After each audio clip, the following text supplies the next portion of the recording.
Hello, this is Zarja from myTamarin, and I'm excited to welcome Dawn into our newborn baby studio. So, Thank Dawn, the last 10 years, she's been working privately as a maternity nurse and newborn expert. And before that, for 20 years, she worked in NHS as a health visitor. Um, Welcome, Dawn. thank you. The topic that we're going to be talking about today is one that is really important for new parents, and it is routine. So, can you start by telling us what is routine in that context of a newborn baby? I think really, Sarah, it's mainly about getting a baby to make sense of its world with the parents in the driving seat while still being sensitive to the needs of a baby for sleeping and feeding and everything else. Okay. Now, as a parent, what I hear about the routine is there's a baby-led routine, and there is a strict routine, and there is a Mm. baby whisper routine, and there's Gina Ford. Like, how do I navigate those? What's the difference between those? And is there a wrong and right routine? I actually say there's no wrong or right routine because every family dynamic is different.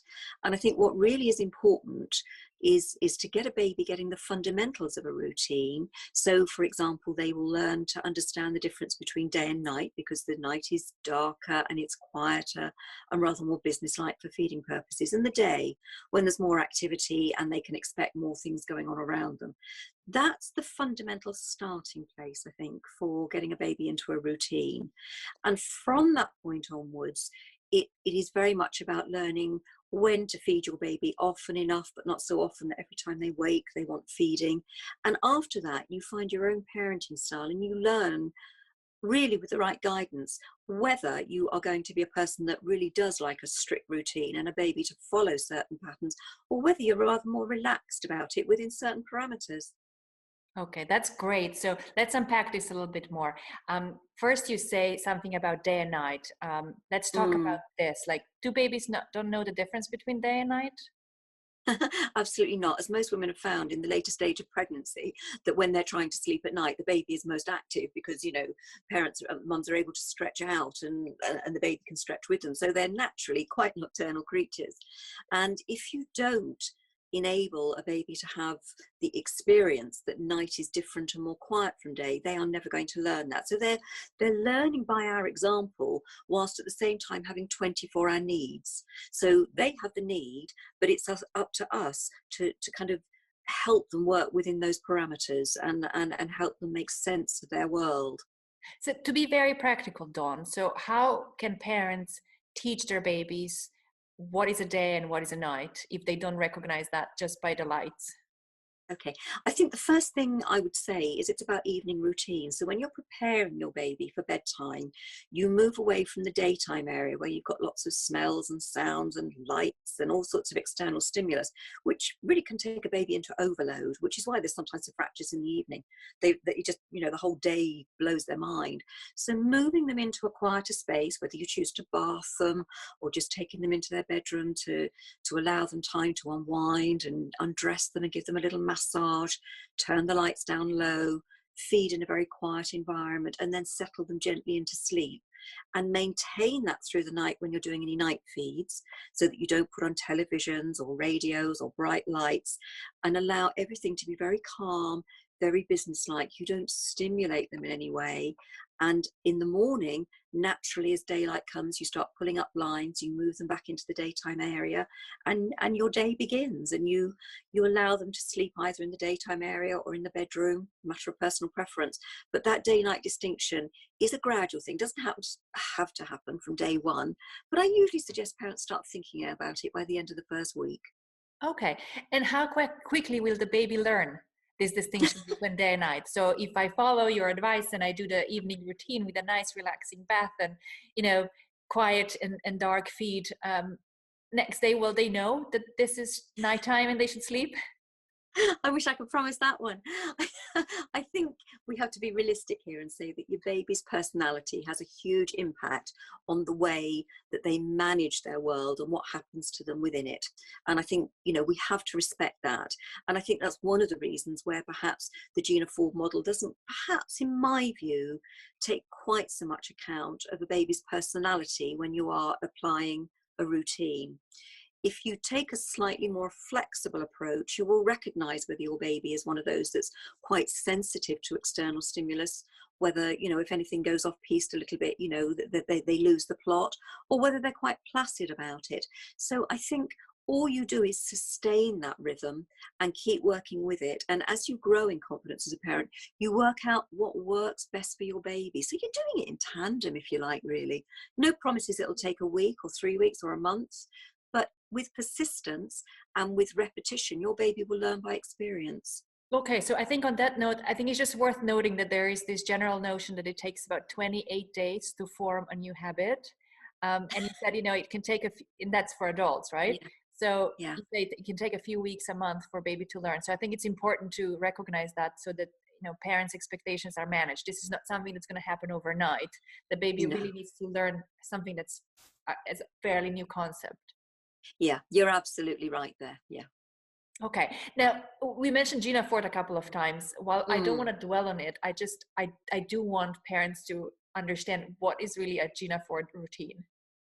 Okay. The Gina 4 principle works that you will wake a baby at a certain time in the morning, irrespective of whether they are naturally awake or not, and you will follow a 3-hour routine throughout the day, and nothing will change. You do the same thing in the same sequence at the same time. Okay. So And it's quite yeah. military, right? And can you explain like what you said every 3 hours you do the same thing? What is in those 3 hour blocks? So, for example, you may wake your baby up at 6 o'clock in the morning and feed it, but the expectation would be is that 3 hours after that, the baby would be woken for another feed. Then immediately after that, you may do something, for example, like go for a 15-minute walk, or you might play with your baby for 15 minutes. And at a set time, you will put that baby back down to sleep. And if they woke before that period, you would attempt to resettle that baby. And so the expectation on the baby is quite high that they kind of fit into that pattern. And I have to be fair and say that for some families that have a number of children maybe, and they have school runs to do and all sorts of other variants, then it can work. It can work. It's not my personal style, but that doesn't make it right or wrong.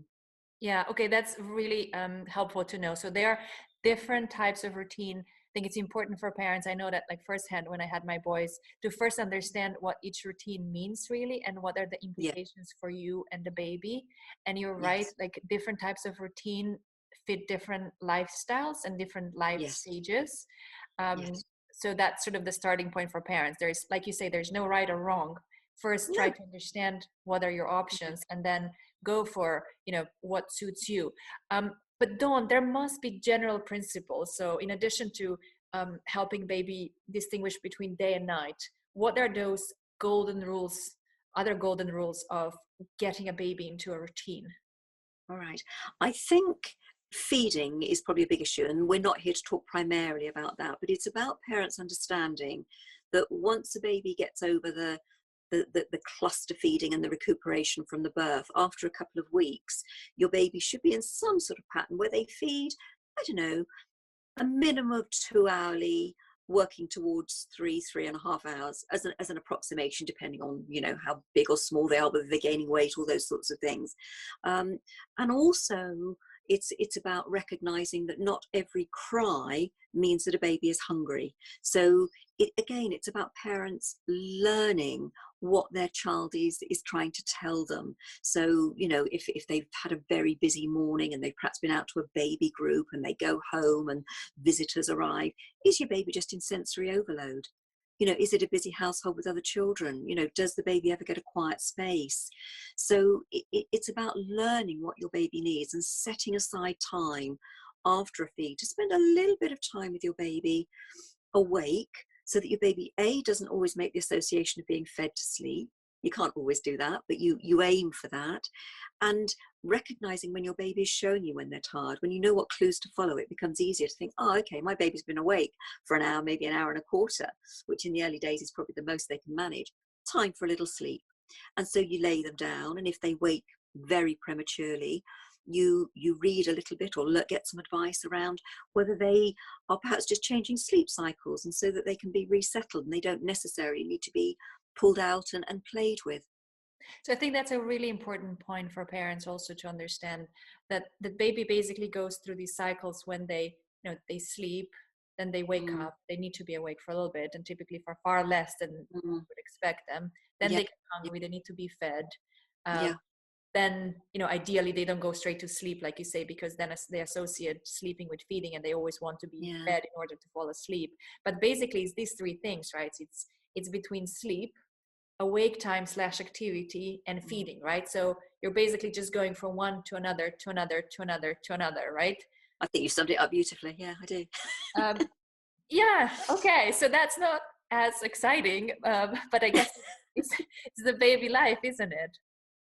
It uh, is, and I think it's very hard for new parents because they're recovering themselves. Mums are recovering from a delivery, they're tired, they're getting used to night feeding, and it's very, very easy to start off in a pattern that you never really intended. So if your baby does happen to wake up every hour in the night and you're an exhausted new mum, the temptation may well be to think, oh, I'll feed the baby, and it's easier to do that than trying to resettle the baby. So sometimes it's about stepping back a little bit and taking the slight longer term view rather than the knee-jerk reaction, which will deal with the immediate issue but not be helpful in the long term. yeah, just like you also said earlier, right? Not every cry is a "I'm hungry" cry, though Yes. that's the first instinct, right, that pops up when your baby's crying. You're like, oh, let's feed them, they must be Yes. hungry, and typically they will settle because they like sucking on a boob, or Yeah. getting Yeah. some Yeah. formula milk. Yes. But that's Yes. not always the right answer, right, Dawn? It's not. And what I try and do when I'm working with parents is offer them a toolkit. So we look at various scenarios. When I'm actually working in a home with a family, I can see it at first hand. When I'm doing it online, people can describe it to me. So we can take every single situation and I can give them a number of options to follow to try and stop the kind of like the short-term solution, to try and look at the bigger picture and the longer term, because it's very hard as a new parent to see the bigger picture. You're literally learning on the job. You're firefighting, you're troubleshooting, and your emotions are all over the place, You're and trying it's to get very from one hard minute to to make another. just so you got it. Yeah. Okay, so Dawn, this has been super helpful. Let me see if I've gotten the key takeaways. So the first one is there is no right or wrong routine, but routine ultimately is a rhythm that parents try to get their baby into, so that the baby can sort of adjust to their lifestyle, and they can adjust their lifestyle to a baby and actually make it more manageable. Yeah. In order to do that, we need to first teach the baby to distinguish between day and night. We also need to recognize that they're not always hungry, and they need awake time as much as they need sleep time, as much as they need feeding, and that these are like three building blocks that we're going to be rotating over the first how many weeks. Yeah. Yeah. And also that babies don't learn new things overnight, so Mm. teaching them all that will actually take weeks. Yeah. What have I missed, or what have we not addressed yet that's important in terms of routine for new parents? I think the first thing I like what you said is about rhythms. I always like the word rhythm rather than routine. So you've kind of unwittingly chosen that as my key phrase to parents. I don't like the word strict routine. I think that the key element here is recognizing that in a new family, everybody's on a learning curve. Your baby's spent all that time tucked up inside you, warm and snug. Suddenly it's hurtled into this world of light and noise and touch and smell and learning to feed. And sometimes they just can't cope with all that stimulus. And with the right kind of support and advice, parents can learn gradually to run through a process of elimination about why their baby is fractious or unsettled, and work through it without going into a flat spin about why. Because when you can step back from it and say, okay, well, if my baby's fed in the last half hour, they're probably not hungry. Have they just been changed? Have they had a busy morning? Are they too hot? Are they too cold? Or is there too much noise? Have I just cooked a curry and does it smell? It's about external environment and being sensitive to what they're experiencing, because it's humongous learning curve for them. On that note, I think that's important to recognize and conclude on that although as a human race we have had babies for a very, very long time, um, it actually is not as intuitive. You have to learn how to manage a baby, how to handle, how to manage yourself during those first days. Yeah. first weeks, first months, Yeah. in order to get back to some sort of level of normal.